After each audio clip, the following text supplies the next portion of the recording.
அப்படி உள்ள உட்காந்துக்கலாமா? சிவராமன்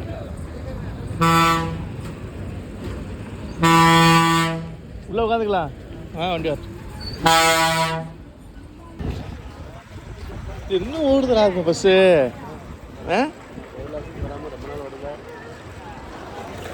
ஆனால் எல்லா ஊருக்குள்ளேயும் போகும். ஒரு ஊர் விடாமல் எல்லா ஊருக்குள்ளேயும் போவாங்க. எல்லா மக்களுக்கும் சரியான பஸ். கலரை பாருங்க பஸ்ஸுக்கு.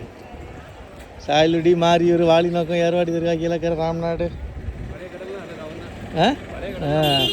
எல்லா மக்களுக்கும் பிடிச்சமான பஸ்ஸியா இது ஸ்ரீராமு. இன்னொருத்தனைக்கான் தேவலாசுன்னு, அவனெல்லாம் வெறித்தனமான ஆள். பழம்பெருச்சாளி அவன். மலையாளமா இது?